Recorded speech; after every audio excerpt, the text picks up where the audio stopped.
Hello guys, welcome to my YouTube channel. First ಈಗ ಮೇಲುಕೋಟೆ ಚಲುವನಾರಾಯಣ ಸ್ವಾಮಿ ಟೆಂಪಲ್ಗೆ ಬಂದಿದ್ದೀವಿ.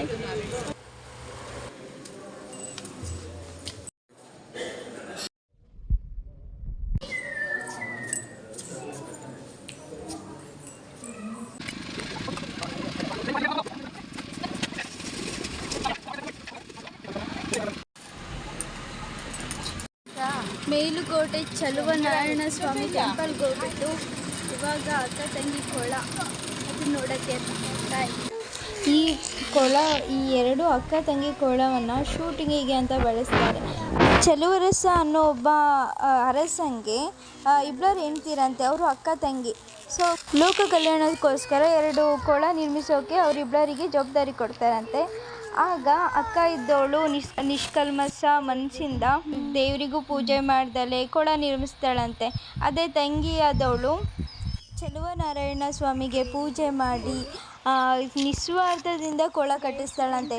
ಸೊ ಹಾಗಾಗಿ ಈ ಕೊಳನ, ತಂಗಿ ಕೊಳನ ದೇವ್ರ ಪೂಜೆ ಮಾಡೋಕೆ ಬಳಸ್ತಾರಂತೆ. ಅದೇ ಅಕ್ಕನ ಕೊಳನ ದೇವರು ಬಟ್ಟೆ ತೊಳೆಯೋಕೆ ಈ ಥರ ಬಳಸ್ತಾರಂತೆ.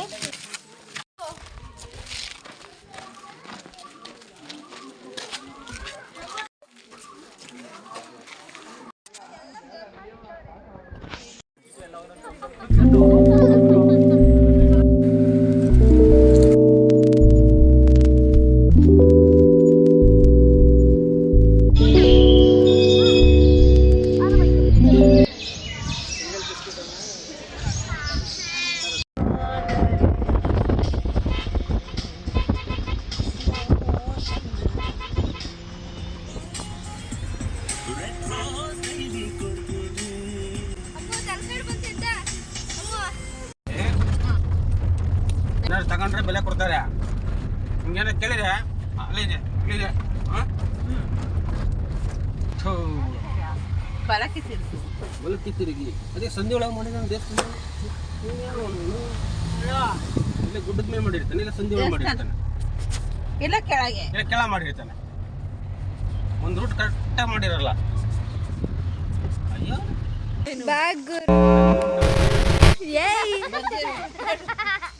ಇನ್ನೊಂದ್ಸಲ ಹೇಳ್ರಿ.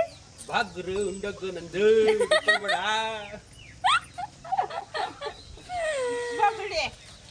ಬಚ್ಚನಮ್ಮ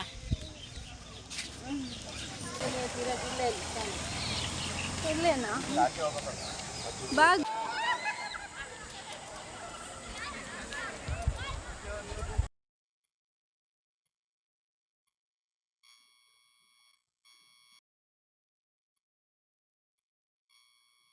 ಇವಾಗ ನಾವು ತಲಕಾಡಲ್ಲಿದ್ದೀವಿ. ಈ ತಲಕಾಡು ಮರಳಾಗಿರೋದಕ್ಕೆ ಮತ್ತು ರಾಜರಿಗೆ ಮಕ್ಕಳಾಗದೇ ಇರೋಕ್ಕೆ ಒಂದು ಹಿನ್ನೆಲೆ ಇದೆ. ಅದೇನಪ್ಪ ಅಂತ ಅಂದರೆ, ವಿಜಯನಗರದ ಮಂಡಲಾಧಿಕಾರಿಯಾದ ಶ್ರೀರಂಗರಾಯ ಎಂಬ ಒಬ್ಬ ವ್ಯಕ್ತಿ ಹುಣ್ಣುಪನಿ ರೋಗದಿಂದ ಬಳಲ್ತಾ ಇರ್ತಾನಂತೆ. ಸೊ ಹಾಗಾಗಿ ಎಷ್ಟೇ ವೈದ್ಯರ ಹತ್ರ ತೋರಿಸಿದ್ರು ಅದು ವಾಸಿ ಆಗದೇ ಇದ್ದಿದ್ದ ಕಾರಣದಿಂದ ತಲಕಾಡಲ್ಲಿರುವ ವೈದ್ಯನಾಥ ದೇವಾಲಯಕ್ಕೆ ಹೋಗಿ ಪ್ರಾರ್ಥಿಸ್ಕೊತಾರೆ. ರೋಗ ಜಾಸ್ತಿ ಆಗಿದ್ದ ಕಾರಣದಿಂದ ಸತ್ತೋಗ್ತಾರೆ. ನಂತರ ಮರುದಿನ ಮೈಸೂರು ರಾಜರಾದ ರಾಜ ಒಡೆಯರವರು ಶ್ರೀರಂಗಪಟ್ಟಣದ ರಂಗನಾಯಕಿ ದೇವಿಯ ದರ್ಶನಕ್ಕಾಗಿ ಬರ್ತಾರೆ. ಆಗ ದೇವಿ ಒಡವೆ ಇಲ್ದಲೆ ಇರೋದು ನೋಡಿ ಅಲ್ಲಿರೋ ಅರ್ಚಕರಿಗೆ ವಿಚಾರಿಸಿದಾಗ ಆ ಅರ್ಚಕರು ತೀರಿಕೊಂಡಿರುವ ಶ್ರೀರಂಗರಾಯ ಅವರ ಪತ್ನಿ ಹತ್ರ, ಮೇಲಮ್ಮನ ಹತ್ರ ಎಲ್ಲ ಒಡವೆ ಇದೆ ಎಂದು ಹೇಳುತ್ತಾರೆ. ಇನ್ನೊಂದೇನೆಂದರೆ, ಆ ಒಡವೆ ಎಲ್ಲ ಅಲಮೇಲಮ್ಮಂದೇ ಆಗಿರುತ್ತಂತೆ. ಮಂಗಳವಾರ ಮತ್ತು ಶುಕ್ರವಾರ ಪೂಜೆ ಮಾಡಿಬಿಟ್ಟು ಮತ್ತೆ ತಗೊಂಡೋಗಿ ಅವರೇ ಇಟ್ಕೊತಾ ಇದ್ರಂತೆ. ಅವ್ರ ಪತಿ ತೀರ್ಕೊಂಡಾದ್ಮೇಲೆ ಆ ಒಡವೆ ಎಲ್ಲ ತಗೊಂಡೋಗಿ ಕಾವೇರಿ ನದಿಯ ದಡದಲ್ಲಿರುವ ಮಾಲಂಗಿ ಎಂಬ ಗ್ರಾಮದಲ್ಲಿ ಜೀವನ ಮಾಡ್ತಾ ಇರ್ತಾರಂತೆ. ಆ ವಿಚಾರ ರಾಜರಿಗೆ ಸರಿಯಾಗಿ ಗೊತ್ತಿಲ್ಲದೆ ಇರೋ ಕಾರಣ ಆಭರಣ ಒಡವೆಗಳನ್ನು ವಶಪಡಿಸಿಕೊಂಡು ಬರೋದ್ರ ಬಗ್ಗೆ ಸೈನಿಕರು ಹೇಳುತ್ತಾರೆ. ಆಜ್ಞೆಯನ್ನು ಪಾಲಿಸುವ ಸಲುವಾಗಿ ಈ ಅಲಮೇಲಮ್ಮನ ಹತ್ರ ಬಂದುಬಿಟ್ಟು ಒಡವೆ ಎಲ್ಲ ಕೊಡು ಎಂದು ಕೇಳಿದಾಗ ಅಲಮೇಲಮ್ಮ ನಿರಾಕರಿಸುತ್ತಾಳೆ. ತನ್ನ ವಂಶದ ಒಡವೆಗಳಾಗಿರೋದ್ರಿಂದ ಬಗ್ಗೆ ನಿರಾಕರಿಸಿದಾಗ ಈ ಸೈನಿಕರು ಅಸಭ್ಯವಾಗಿ ವರ್ತಿಸಿ ಅಲಮೇಲಮ್ಮನನ್ನು ಹಿಂಬಾಲಿಸಿಕೊಂಡು ಹೋಗುತ್ತಾರೆ. ಆಗ ಏನು ಮಾಡಲು ತೋಚದೇ ಇರೋ ಕಾರಣದಿಂದ ಅಲಮೇಲಮ್ಮ ಅಲ್ಲೇ ಇರುವ ಕಾವೇರಿ ನದಿಗೆ ಬೀಳೋಕ್ಕಿಂತ ಮುಂಚೆ ಮಾಲಿಂಗಿ ಮಡುವಾಗಲಿ ತಲಕಾಡು ಮರುಳಾಗಲಿ ಮೈಸೂರು ಅರಸರಿಗೆ ಮಕ್ಕಳಾಗದೇ ಇರಲಿ ಎಂದು ಶಾಪ ಕೊಟ್ಟು ಆ ಒಡವೆ ಸಮೇತವಾಗಿ ಕಾವೇರಿ ನದಿಗೆ ಹಾರಿ ಪ್ರಾಣ ಬಿಡುತ್ತಾಳೆ.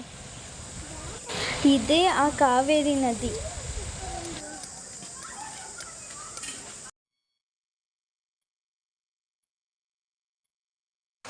ಅಲ್ಲಿಂದ ಮೈಸೂರು ಚಾಮುಂಡೇಶ್ವರಿ ಬೆಟ್ಟಕ್ಕೆ ಹೋಗ್ಬಿಟ್ಟು ದೇವ್ರ ದರ್ಶನ ಮಾಡಿಕೊಂಡ್ವಿ.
ಸಬ್ಸ್ಕ್ರೈಬ್ ಮಾಡೋದು ಮಾತ್ರ ಮರಿಬೇಡಿ.